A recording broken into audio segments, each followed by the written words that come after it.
Today I bring you story time. Back in 2016, there was an incident. I didn't get into it back then out of respect for the people involved, but now that a lot of time has passed, I think it's an interesting story and it may serve as a cautionary tale. If you're unfamiliar with some of the videos I was putting out back then, the tiny house was being built in the backyard of an elderly friend of my mom. This friend of my mom had an adult son who lived with her and shared the house, and I mostly dealt with him when it came to using the property. Our agreement was that Jackie and I would help with some work around the property, an excuse for using the backyard as a place to build the shell of the tiny house. I was happy to just deal in cash if that was easier, but it seemed that the help around the property was appreciated more. We kicked it all off by spending a couple of weekends fixing up their old shed, which included replacing the roof. We also helped clear out an old carport tent of a bunch of old junk, which we then used as a covered work area while we were there building the house. We wanted to get off on the right foot because we were super grateful to have a safe and private place to be building the house. And so this was all done about a month before we started building. Right away, as you can view on this channel, we started making and uploading videos. Although the upload dates are now mostly from 2017 because I did some really unnecessary re-edits and re-uploads. Anyway, about at the same time, the son who lived there, let's call him Rick, he underwent some intense oral surgery and was given painkillers. Rick also worked out of town normally, but due to a back injury, if I'm remembering correctly, he was taking time off work, so he was around more. He also had painkillers for his back, although they may have been the same painkillers he had for his mouth. I don't know. I'd also often see him with a beer or smoking, and he wasn't in the best of shape. So he was having a hard time in general just trying to cope. So I don't like to pry into people's private lives, and I was mostly occupied and concentrating on building the tiny house. So some of my recollection on the exact timing of things over those few months might not be 100% accurate, but I do remember this. Rick became progressively paranoid over the duration, and from what I could tell, directed a lot of it my way. I was putting out weekly status updates, just videos where Jackie and I talked about the progress of the build, challenges we were facing, and our general thoughts. Rick was suspicious that we were saying bad things about him, or his mom, or their house. In these videos, he was watching along week by week, just like our 10 other subscribers. So things started to get weird. One day I was taking a much needed day off from building the tiny house, and I was out about an hour's drive away, hanging out with some friends. I get a call from Rick saying he's worried about the tiny house. He thinks there might be someone stealing from it. We were keeping tools and materials around, mostly in the tent, but a bit outside, and in general, someone could theoretically walk up and take stuff. He advised me to find a way to lock up all the tools because someone had been messing with the lock on their back door of their house, and that's about the area where the tiny house was parked. So I got pretty worried, and I left my friends and drove all the way back out there to lock it down and make sure that nothing too valuable was sitting around.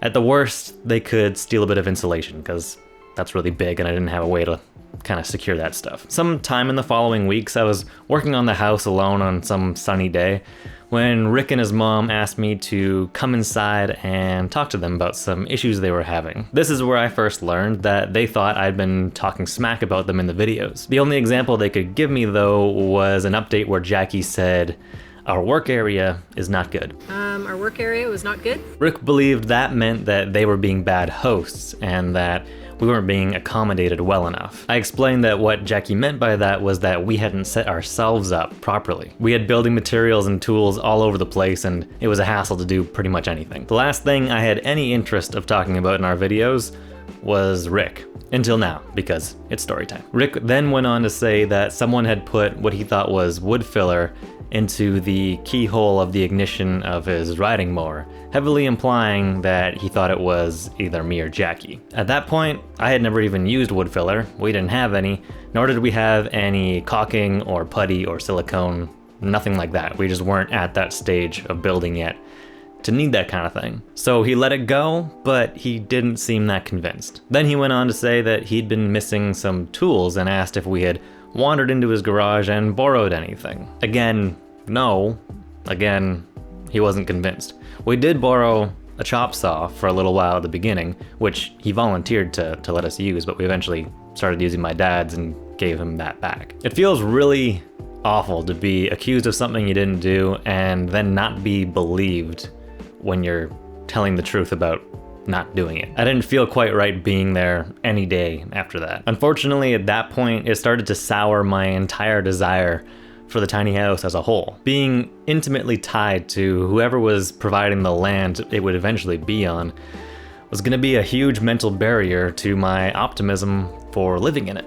And to Rick, I was a slanderous, vandalizing thief.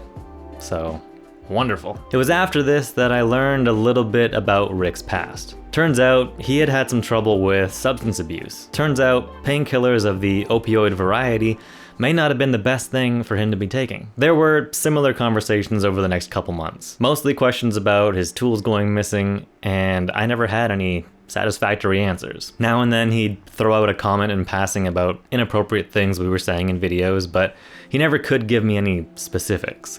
Paranoia was really screwing with him. Our original agreement was to be there for 3 months, which would take us to the end of September.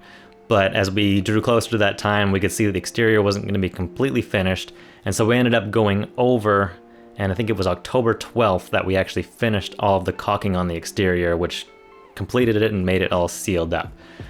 They knew that we were going to go over a little bit. We had conversations ahead of time, and they were fine with it. It was all cool. It was only 2 extra weeks. We offered to pay rent for the space because of the extra time we were taking, but they said don't worry about it. It was fine. Still, we felt it would be a good idea to get it out of the backyard and put it somewhere on the driveway so that it'd be a lot easier for us to come and get the house when we were ready, when there was a new place to put it. We knew that getting it out of the backyard was going to be a hassle, and yeah, it was. So we did that, and we were ready to move it immediately as soon as we had a new place to put it. We were, of course, looking for a permanent place to put it, where you can actually finish building it and maybe live in it. But they said, don't worry about it, it can stay in the driveway until it was ready to go. So we relaxed a little. The tarp was off for 1 week, and the house was rained on all that week, and we had a problem. The caulking melted right off. You can watch the old vlog video if you want to see a very sad Sean talk about it. So the giant tarp went back on the house. I showed up the next couple days to scrape off and reapply new caulk, and then Rick got really mad. He kind of just lost it on the day that I had just started applying the new caulk.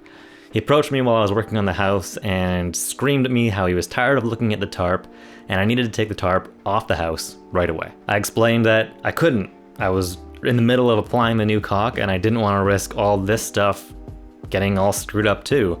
And I basically had to beg him to allow me to keep the tarp on because he said he'd rip it off himself if I didn't remove it. He then starts yelling at me about all the slander I'm spreading online and how he knows I'm stealing his tools from his garage. And I, of course, deny all this, and I start getting a little heated myself because I'm being accused of being a lying, thieving jackass. So Rick gets all defensive and tells me I need to shut up before he can't control himself, that I better just walk away before I get hurt and things really get ugly. So great. I shut up, he walks away, I finish the new caulking job, and I left the tarp on. And I left, and just hoping that he didn't come along and rip it off in a rage. We had scraps of materials and tools and whatnot on their property, so I spent the next day just clearing out. I wanted to be completely ready to go for when we found a new place to put the house. I've been calling RV storage lots and people on Craigslist with ads for RV and boat storage because I needed to get the house moved. No more waiting for a place to live in it. It just needed to get out of there. But after this last altercation, I was just like, nah, I can't wait. I can't wait at all. I decided to park it on the street in front of my parents' house and just hope that no one reported it. No one complained or anything, that it was probably not the most appropriate thing to be sitting on a suburb street. I had stopped all communication with Rick over the phone or text a while before this. I had just been dealing with his mom, letting her know that I was coming by just so I wouldn't surprise her when I showed up. And it really was her house, so the agreement was always with her first anyway. So I let her know that I had booked a tow truck and I was planning to come take the house. I thought her and Rick would be really happy to hear that. I had done my best to keep the work area tidy, to communicate well, and just be respectful and grateful. But it just wasn't enough for a drug addict. You just can't reason with a paranoid drug addict. She replied to my text about the tow truck with a warning that Rick was furious and that if I'm coming, I should bring a police officer. Because Rick's not gonna let me take it. Period. He's gonna keep my house for himself. Apparently he wanted his tools back and my videos all taken down, and who knows what else to make him feel better. Until I did all that, the house was his because it's on his property. I didn't know what to do. I couldn't believe it was even happening. But I thought, okay, the trailer is in Jackie's name. It's technically hers. It's her property. If Rick won't let me take it, it's kind of like he's stealing from Jackie, right? Surely, if I bring the police, we'll resolve this. So I called the non-emergency line and I explained the situation, and they set me up with a time to meet a cop at the property. I arranged for the tow truck to arrive at that time, and here we go. I've got all my ducks in a row. I showed up to Rick's, and he's moved both his vehicles in the driveway in order to block access to remove the tiny house. So that's not a good sign.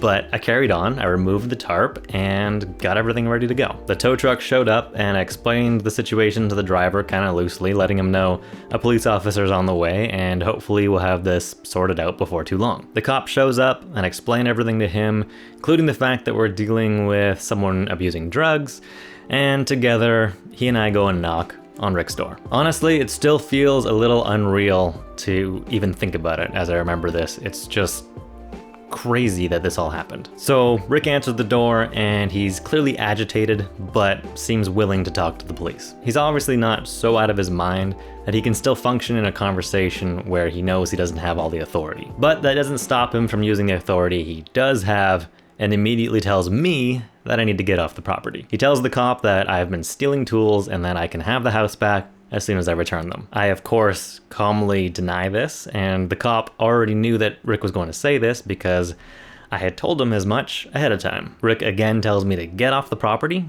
rather belligerently, and the police officer agrees that I should wait at the top of the driveway. So I walk away, and Rick and the cop have a short conversation, and the cop comes back up the driveway to tell me how it went. He says because the tiny house is on Rick's property and his vehicles are parked blocking the tiny house, Rick doesn't have to let me in to take the tiny house. He also lets me know at that point that Rick is actually known to the police and that I'd have to take him to court, where I'd likely win, in order for him to be ordered to allow me to remove the tiny house.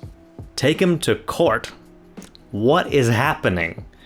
After hundreds of hours and thousands of dollars poured into this project, it felt like my child had been taken from me. The house was literally being held for ransom. So I needed to return tools that I never stole or even ever knew about. The drug addict had won the day. I know Rick was in pain, not just physical pain. And I do my best always to recognize that people aren't evil. They're just hurting and lost, and that manifests in some really ugly ways. But I wanted to strangle him all the same. I had to pay the tow truck just for showing up and waiting around, and then I drove home. I sat down, I just felt exhausted and defeated. I don't know how much time passed, but suddenly I got a text from Rick saying, "Come get your house."